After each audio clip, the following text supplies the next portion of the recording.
was like, oh, why didn't you ever ask grandpa about that? But my grandpa just passed like not too long ago. She's like, why didn't you ask him? I was like, oh, what do you mean? Why didn't you ask him? So just taking this moment to share, you know, if you do have any grandparents that are still alive, like those stories will, you know, potentially die with them.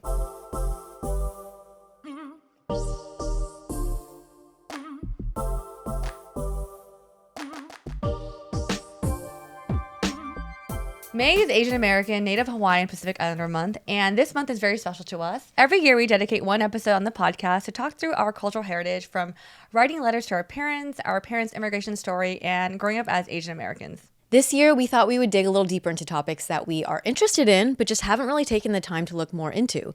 We want to answer some questions like, why were the Toisan people among the first Chinese people to immigrate to the U.S.? There's a time in history when the Taiwanese language was being banned. We want to explore that a bit more. And I don't know if anyone else has heard about Chinese nodding, but that's something that I was curious about, and we're going to talk a little bit more in this episode as well. Nodding, right? Nodding, yeah. Because I think about nodding.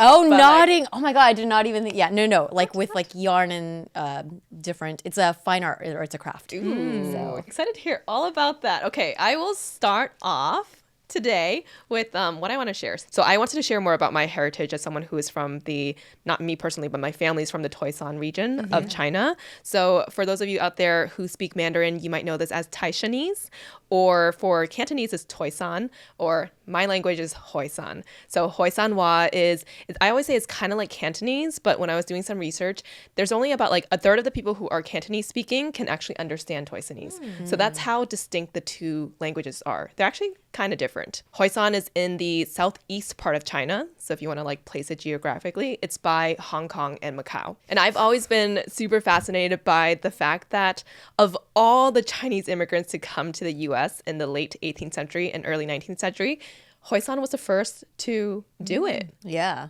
And another thing is that like Toisan people are actually a super like minority within China, and especially amongst the US, it's like a minority within a minority group, right? So the fact that we were the first, I was like, why? You know, was it because of fleeting persecution? Was it because they were money hungry?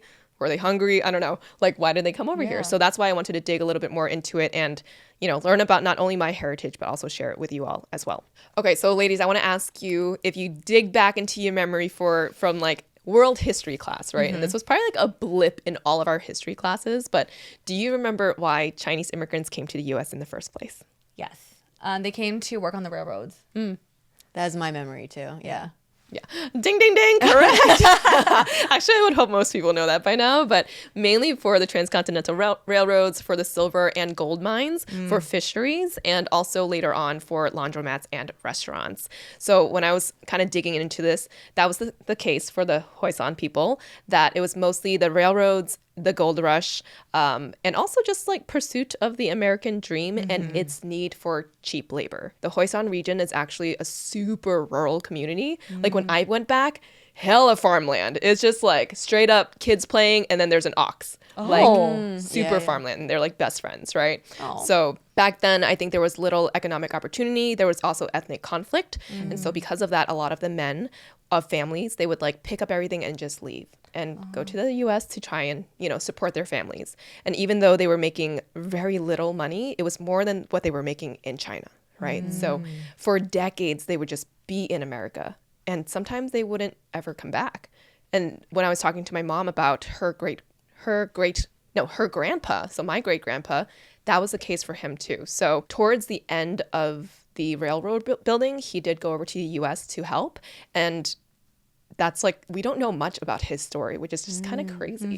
He went by himself and the rest of the family stayed in Yeah. So I think there were immigration laws that barred men from bringing their families or their children over. So he was just there alone. And I think he was sending money back. And the only thing we know is that after his labor was no longer needed, he opened up some restaurants and some laundromats. And then he moved to like England and Fiji, which sounds nice. But like from then on, like we didn't hear anything about him, which is just kind of crazy. Yeah. I have two questions actually when you're telling the story. How did your family know he actually moved to England or Fiji? Like, did they actually keep in touch? And then afterwards he's like, I'm done talking. I think he would like send some like notes back, some just mail back. But then, yeah, after a while, maybe it was also my mom as like, you know, the granddaughter not being as close to her grandpa and like not really understanding family dynamics. Yeah. I think it was just like the norm back then, you know, to just completely have a grandpa just be gone, or like a dad just like gone for so long. So it makes me think about like all these stories that are so unfinished or so untold, even amongst my own family, like not knowing what happened. Yeah. And I think what's kind of sad is that when for this episode, I asked my mom, I was like, oh, what happened to your grandpa? And she's like, oh yeah, that's all. And I just shared everything I knew. I was like, oh, why didn't you ever ask grandpa about that? But my grandpa just passed like not too long ago. She's like, why didn't you ask him? I was like, oh, what do you mean? Why do you ask him? So just taking this moment to share, you know, if you do have any grandparents that are still alive, like those stories will, you know, potentially die with them if they were to pass. So make sure to take that time to talk to your grandparents if you do have these like burning questions that you ever wanted to ask them and you assume that your parents know. But I think that was just like the way of life back then. Yeah. That you kind of just assume that that's, you know, if they're gone, they're gone. Yeah. I've shared a lot on this podcast about how I have such a special relationship with my mom. I also love that I was able to get her on the podcast to share her story so you can all get to know her better as well. Without fail, the one thing that gets me choked up is when I talk about how much my mom has done for our family and how she rarely puts herself first. As a kid, I remember how she would offer to buy me new clothes, but always buy her own stuff at discount. Not only that, she leads our family so well and is a powerhouse that keeps us connected. My mom truly deserves a self-care spa day every day. This Mother's Day, treat your mom in your life with Osea's Mega Moisture Duo.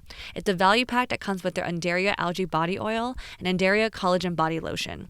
I personally use it still, and it's been saving my dry skin. And on top of that, it smells incredible. I just can't get over the scent. The combo of the citrusy scent of grapefruit, lime, and cypress with mango and mandarin notes just does it for me. It's by far one of my favorite scents. I truly believe that taking care of your body is a moment to practice mindfulness, self-love, and compassion. Treat mom to the everyday spa experience she deserves with clean, vegan skin and body care from Osea. Get 10% off your first order site-wide with code ABG at OseaMalibu.com. You get free samples with every order and free shipping on orders over $60. Head to OSEAMalibu.com and use code ABG for 10% off.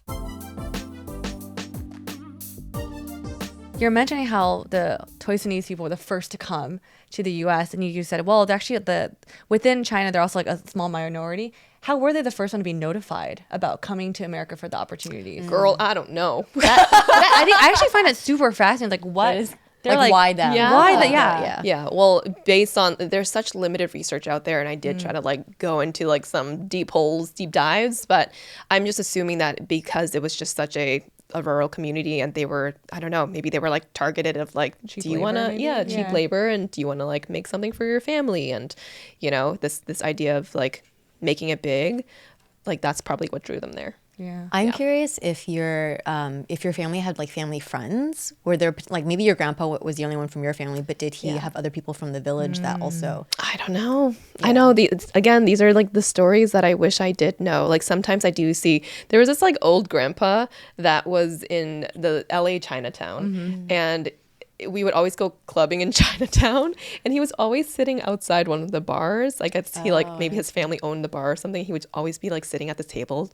And one day I decided to just talk to him, and he was from my grandpa's village, and he would show me all these like photos and stuff. So I was like, oh, and I remember thinking to myself like, I'm gonna bring my grandpa here one day, but maybe not at 2 a.m. because we were only in that area and knew that he was like out and about during that time. Yeah. So it was a thought I had, but I don't know. That could have been a good connection for them to have. But I don't know any like friends of my great grandpa, you know, that are still here in the States or even in like Fiji or England. Who knows, right? Actually, curious for you ladies, I'm sure we've like shared this on the podcast before, but do you remember when was the first time your family immigrated to the U.S. and for what reason? I think the first people to come, I think were my mom.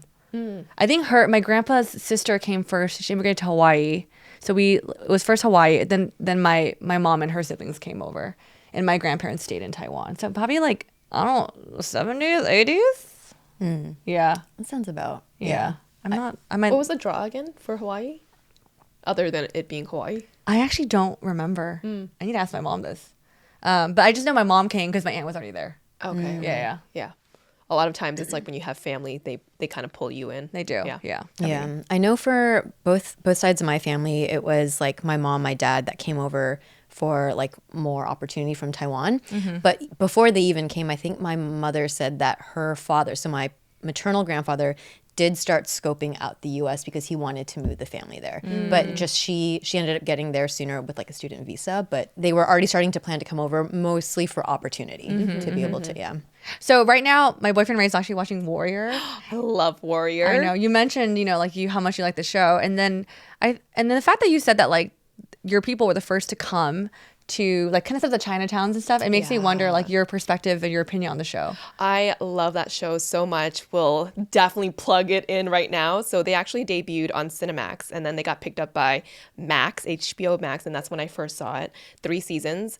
And now they are, I think, like Netflix's orphan child is what they call it because like they just picked up the show. So it is now out on Netflix. Definitely take a watch. It is so worth watching. It is from the mind of Bruce Lee. So he like wrote these stories out, and then his daughter Shannon Lee is the one who is an executive producer of the show. And it's a show that captures the early Chinese settlers, mostly men, pre and also kind of like leading up to the Chinese Exclusion Act. So what I find fascinating about the show is that not only does it capture sort of like the expected outside, like exterior racism towards the Chinese people that immigrated here to the States, but a lot of it is about the internal tension within those Chinatown enclaves, like the gangs that were formed and, just it's intense. Like there's a lot of drama, there's romance, there's like interracial stuff too. Like it's such a good show, and I really hope they get renewed for a second or for a 4th season. But like every time I watch it, I do think about my great grandpa. It's like he was probably one of those people that I'm gonna think is part of a gang that's like leading the gang. And maybe that's why he cut ties with the family. I don't know. Oh, maybe. Who knows? I don't know. I just make up stories now. But it's a great show. Definitely watch it. I am super proud to be Taiwanese American, and it feels like such a huge part of my identity. For those of you who don't know, I spent a chunk of my childhood in Taiwan with my grandparents. Due to these experiences, I feel such a strong connection with the country and always want to be in the know of what's happening. I used to either ask my mom what the latest news was or just look up random entertainment articles, but now I have one place I can go for all my updates: Taiwan Plus. Taiwan Plus is your go-to place for English language news, educational content, and entertainment from Taiwan. They have everything from trending international news, lifestyle content, to cultural excursions. It's all free and readily available for you to enjoy. One of my favorite shows is called The Jenny Show. It's an animation that follows a Taiwanese American girl learning to embrace the charm and quirks of Taipei. It's such a fun way for me to feel like I'm in Taiwan without physically being there. I also share a lot of similarities with Jenny as a Taiwanese girl myself. If you're also looking to visit Taiwan, they have great shows that capture all the great eats and spots you need to hit for your next vacation. Discover a global perspective with the unique Taiwanese touch on their website, mobile app, 24/7 YouTube live stream, and social media channels. Are you ready to expand your horizons with Taiwan Plus? Search for Taiwan Plus and follow them on social media. Okay, so I do want to mention a few more fun facts about some Toisan people that you might have not known out there. Okay. Okay, so Anna May Wong, she is the first Asian American to get a star on the Hollywood Walk of Fame in the 1960s. She was the lead in the first ever U.S. television show to have an Asian American series lead, The Gallery of Madame Lu Song. She's also the first Asian American to be minted on a U.S. coin. So her grandparents were immigrants from my family's like hometown, which is crazy. Are you guys related? Yeah. Oh my gosh. no. Yeah, somehow distantly probably. Maybe. Her father owned a laundromat in L.A. and just had no idea that she was like Toisanese. And I think there are a lot of Chinese entertainers, especially Hong Kong entertainers, that come from the Hoi San region. James Hong, who is a legend, is also now in Kung Fu Panda. He's Toisanese. The author, Maxine Hong Kingston. Gary Locke, the first Chinese American to become governor. Judy Chu, all names we are familiar with, the first Chinese American woman ever elected to the U.S. And Kim Eng, she's the former GM of the Miami Marlins. Oh. She might actually be my auntie because my last name is supposed to be Eng and not Wu. So, auntie, what's up? Wait, real quick. You said Judy Chu was elected to the U.S.? Judy Chu, the first Chinese American woman ever elected to the U.S. Congress. Oh, okay. Wow. Yeah. Okay. And then last fun fact that I'm going to share. Hopefully y'all find this interesting out there. I mean, obviously I do, but I hope it's interesting. you all know my love for volleyball, right? Yes. Did you Yes. know that it was first invented in Massachusetts, which is where I'm from, in 1895? And also, Toisan is the birthplace of volleyball in China. Like 9-man? Oh. Yes, 9-man, but also volleyball in In general. general, all In of it. all of China is from the Toisan region. And Wow. girls from Boston, girl is Toisanese. So it's like, it was in my blood of all the Yeah, sports that's what I was to play volleyball. Question: Did you know you didn't know all this stuff when you joined volleyball in high school? Did you? I did not. And I think particularly like the 9-man community. So the origin of that is that these Chinese immigrant men, they brought the sport over from the Toisan region to the US. And a lot of these restaurant workers, you know, they were playing with like just a ball of tape and just like a string for the net. And just, you know, that was their way of building community. Yeah. And so the sport of 9-man, y'all can look it up, 9 people on the court, 9 men. But it started in 1938 in Boston and in Rhode Island. So they just started a tournament back then. And like since then, it's been going on and it's been super active. And it's like a large, sprawling, like interconnected, beautiful community. And I was part of that for like 10 plus years of my volleyball life. But yeah, I didn't know the history until later on I learned more about it. And I was like, I don't know. I feel like there's very few things nowadays that tie us so directly to like our past generations and playing the sport. I felt like I was like, this is not just volleyball, but it's like community as well. Yeah. You know? That's cool. Yeah. You should make sure your son learns volleyball then. I probably will, but he's liking soccer right now. He likes to kick balls. That's my little portion to share. Hopefully it was interesting to all of you out there. But yeah, the Toisan and the Toisan language is a dying language, so I'm holding on to it as much as I can. No, I think it's great because I remember this one time we did an old video on YouTube talking about like we're learning each other's languages, and we posted on social, and then everyone's like, "Oh my God, I'm Toisanese. I speak Toisanese," and they're like, "You were like, all my cousins in the comments." But there's a lot of people I think out there that who are also Toisanese that don't get to like maybe outwardly share their culture as much. I think it's really cool that you're kind of diving into the history of it. Yeah, I mean, I think a lot of people assimilated towards Cantonese. Yes. Like anyone who is Toisanese speaking can basically speak Cantonese, and a lot of people can speak Mandarin as well. So there's definitely like a wave of assimilation that's happening and sort of a dying out of the language, even for my son, right? I think it's very cool. I mean, to your point, we obviously have listeners who relate and have and come from that cultural background. So hopefully you learned something from this story, and now you feel closer to the sport of volleyball and to understanding maybe like how your family got here and why. For sure. Yeah, that's so cool.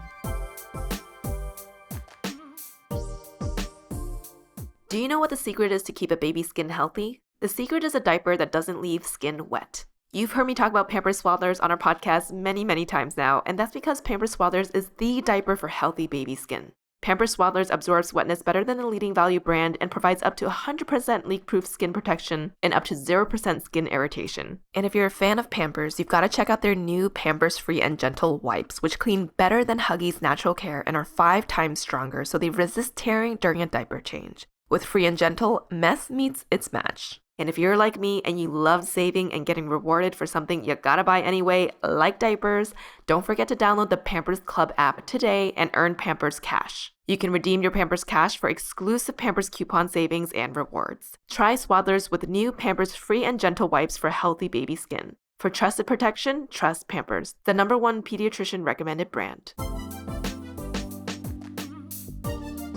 So for my part, I wanted to dive deeper into the Taiwanese language. So I think I've said this so many times on the podcast, but I loved reading Pachinko by Minjin Lee. I think just the historical context played into a narrative just made me really curious about my own, like the Taiwanese history and how that historical context played into my family's story. I stumbled upon the book by Shauna Yang Ryan, which tells this generational story, really similar to Pachinko. And after reading the book, I just felt so connected to my Taiwanese culture, and I learned a lot about the history of the people there. And so what I want to talk about today is about how there's a period of time that the Taiwanese language was banned actually from the schools, and you couldn't speak it without getting punished. Just some historical facts that I'll try my best to recount. I'm not sure the year exactly because this is the stuff I'm not the best at remembering, but pretty much after the Chinese Civil War, when Chiang Kai-shek lost to Mao Zedong, to the Communist Party, his pro-democracy party was then kicked out of China and they fled to Taiwan.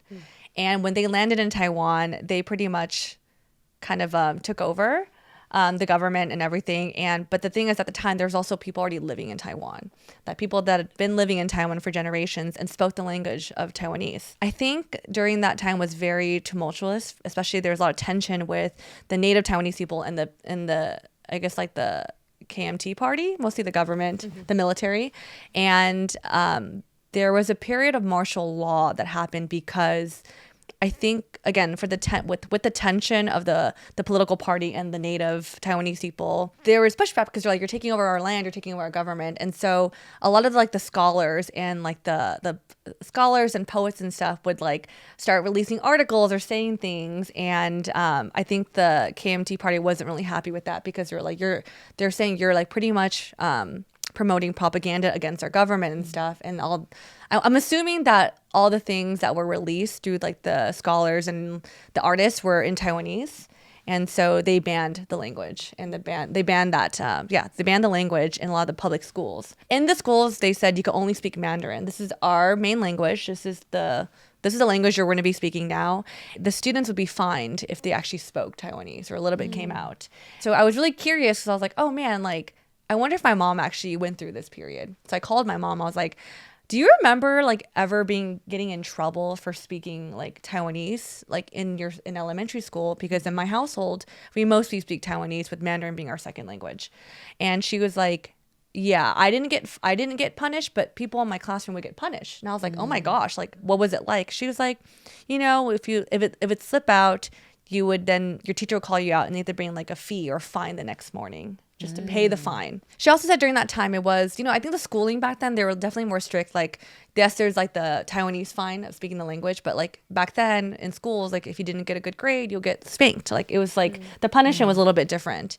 So I think for her, she wasn't thinking like, oh, like it was a huge deal. She was more like, oh, it's just another, like, I guess like another thing that happens as a punishment in school. But she said when they were back at home they could speak Taiwanese. And so I think reading this part in the book and digging deeper into history, I was like, oh wow, I didn't realize how important this language is. Obviously being Taiwanese American, when I go back to Taiwan, I do hear Taiwanese a lot, especially by the older generation when you're going to like the markets and stuff, and it just feels really familiar to me because I was raised by my grandparents and they spoke Taiwanese and I spent a lot of time with their friends.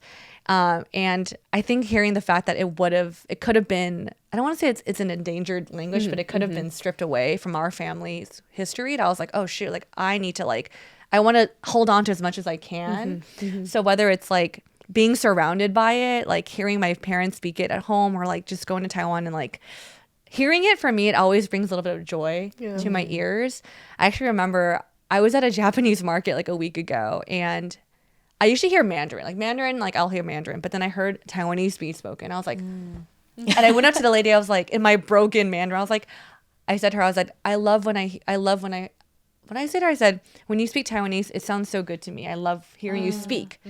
Definitely broken as F when I was telling her in Chinese, but she was like, oh yeah, you could speak Taiwanese. And I spoke a little bit to her and she was like, oh, that's so nice. Wait, what did you say? I said in Mandarin, so I don't know how to say it, but in Mandarin, I said to her, 你讲台语我觉得很好听, which is not very like the best way to say. How similar or different are the two languages? They're actually quite different. Let me think of a saying. Like, can someone who only speaks Mandarin be able to understand Taiwanese?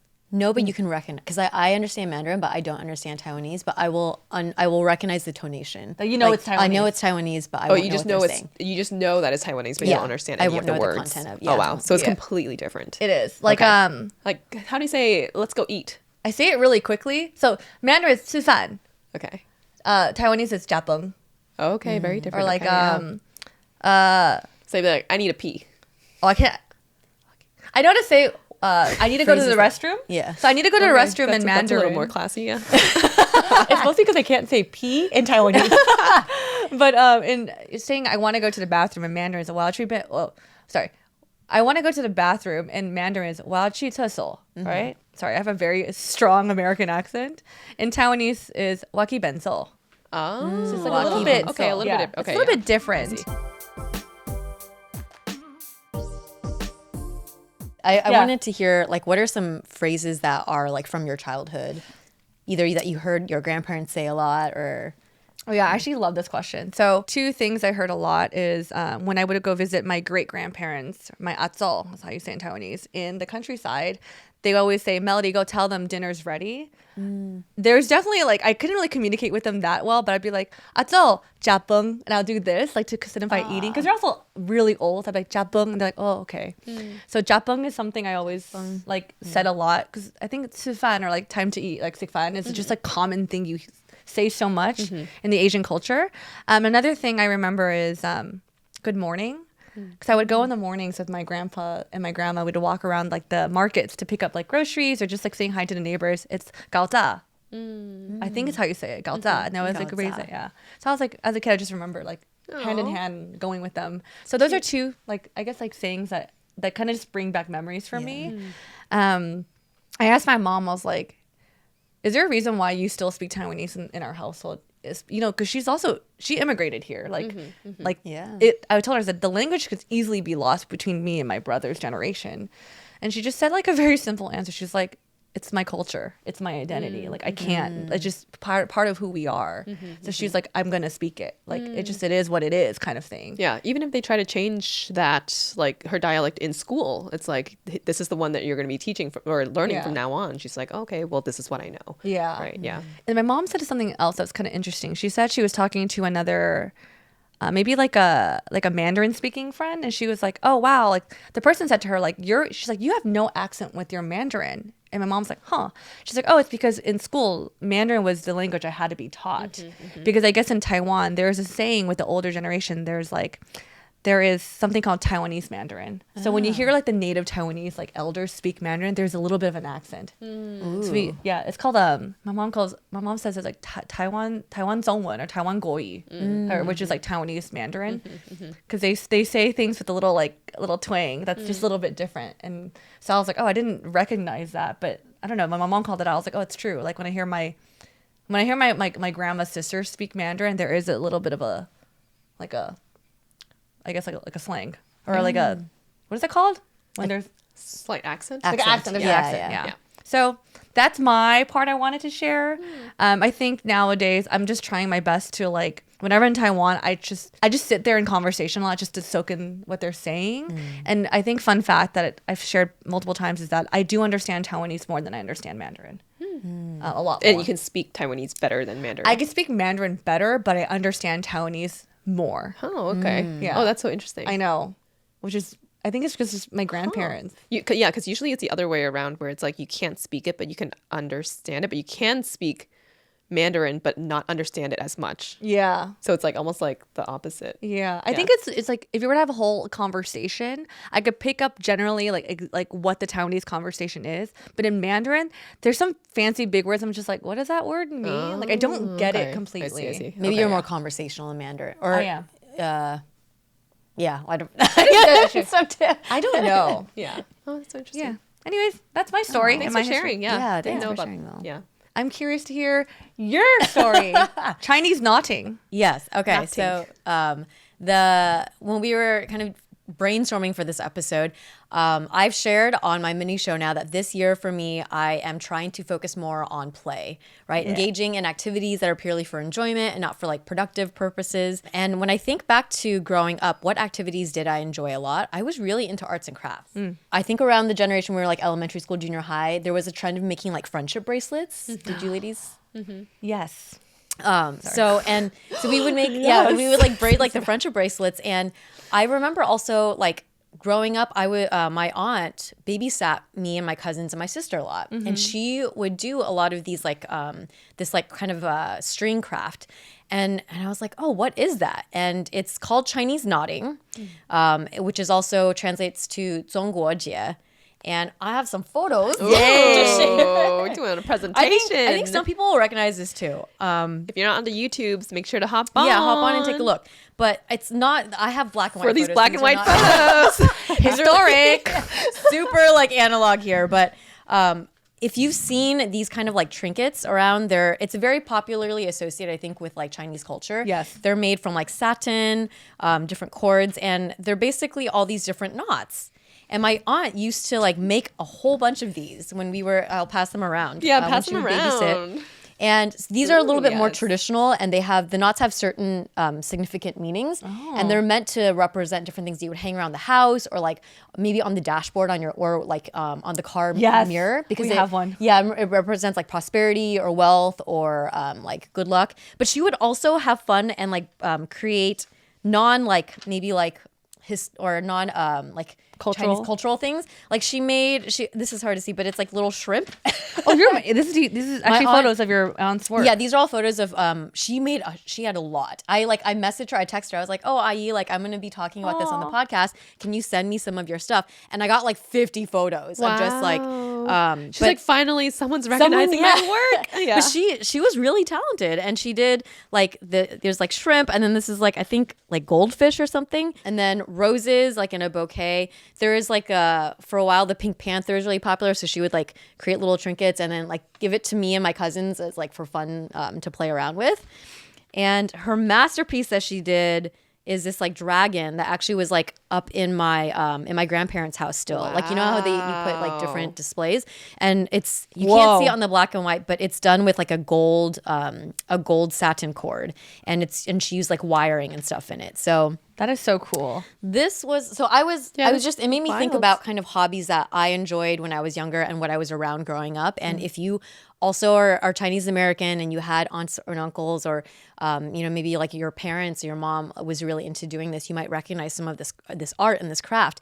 And I wanted to learn a little bit more about the history of it, because I saw I'm like, oh, she made a dragon, or she would fold like the shrimp, and I didn't understand the significance of it. So I have some facts that I would like to share. Yeah, I would love to learn like the history of like why this was a thing. Why was this a thing? So Chinese knotting, or zhongguojie, is actually a folk art that ties to Buddhism and Taoism, dating back to the Tang and Song dynasty, 960 to 1279 AD. Chinese knots are often considered folk art, but they embody fundamental principles of Chinese aesthetics and philosophy. So it is kind of considered a fine art, and usually you'll see ideals of like symmetry, balance, unity, interconnections. These are all like ideas and philosophies that are very important to certain sects of like Chinese culture. And the knots are usually made from a single cord that are woven into different shapes, each with a symbolic meaning. The shape is often double layered and symmetrical. So you'll see in some of the knots and the different patterns. Common materials that are used are satin, cotton, and parachute cord. And most of these are red as a color is a really big theme, and it's common because it's associated with luck in Chinese culture. And you'll see that they're often knotted into like charms with beads, and sometimes there'll be like jade stone that's incorporated, and a lot of tassels as well. Sometimes you'll see these on like outfits, like historical Chinese outfits as well. And the purpose of the knots, they symbolize different meanings. So you'll see knots that symbolize love, longevity, prosperity. They're also used as good luck charms, often to ward off evil spirits. So during Lunar New Year or the Mid-Autumn Festival, you'll see a lot of these patterns around. And I also have, so these are some like knots that I actually remember like my aunt teaching me when I was little. One is a cross knot, and I guess maybe we can put it up on the screen, but the cross knot is like a knot that there's like a view of what it looks like in the front and then in the back, and it represents friendship. So this is a cute knot if you want to learn to tie it to like give to a friend as like a bracelet or something. I don't know. And then there's also the double coin knot, which represents prosperity and wealth. So it's like a single cord or single piece of string that you learn to create this shape that is quite symmetrical and has the meaning of prosperity and wealth. Jay, expect friendship bracelets from you now. Which knot would you like? Yeah, select that from the menu. The double coin knot. The double knot. I'll pass this around. There's also a clover leaf knot. And this one, it looks kind of like a clover and a leaf, but it represents good luck and fortune. And then this one is like really complicated, but this is a knot that you'll see that I recognize a lot from my childhood. And this takes a lot longer to knot and to create, but it's the pangchang knot, and it represents eternity and unending love. Oh, okay. I want that one. Me too. All right, Jay, make 2 of these. Yeah. I'll get back to you in like a decade.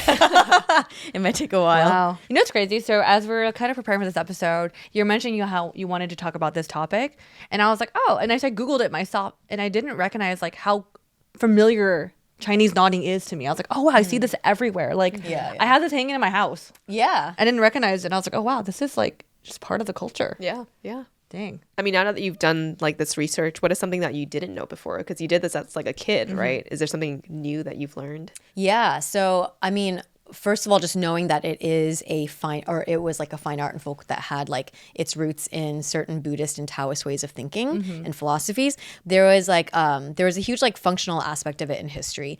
They said that there is archaeological and literary evidence that knots were used in China as a method of keeping records, and that not only for recording information, but also sometimes for exchanging messages before there was like writing. Before writing was like a commonplace thing. So I just thought it's like there's something that I thought was really fun, like folding friendship bracelets or creating like, knotting like a little character of like the Pink Panther actually is rooted in a very like is rooted in a craft and a fine art that had not only like philosophical and symbolic meaning, but also historical functional meaning and as a modes of like carrying messages and stuff like that. It's like Morse code, but back then, yeah. That's cool. And I think now, I mean, like with like Taylor Swift, there's like the huge like popularity of like friendship bracelets and things like that. And I think craft in general, like there's a lot of people that are into like crocheting now and things like that.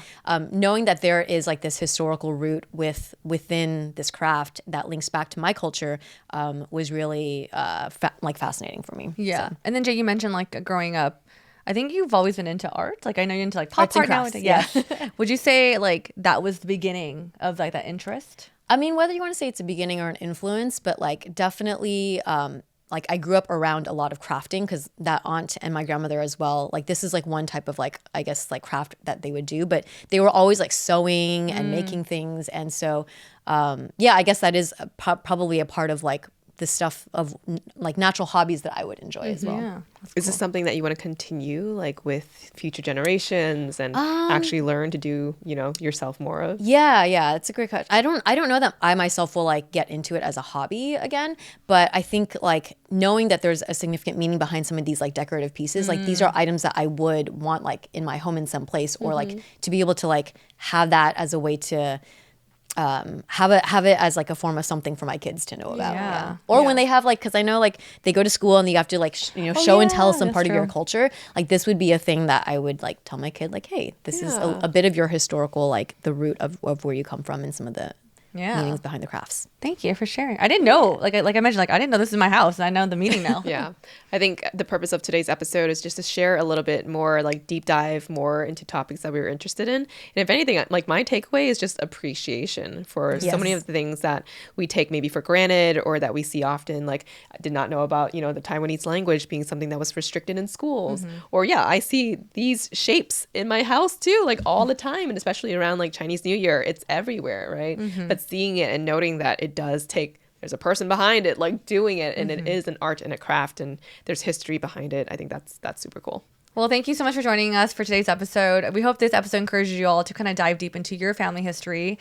And if you guys already did the digging, please share in the comments some historical fact that you found out and you find really significant to you. We'll love to read about it. Yeah. We don't want these stories to like die with, with just us or even our like past generations. So make sure to continue sharing the things that are unique to you and special to you and for your family too. And with that, we'll catch you all in the next episode. Bye.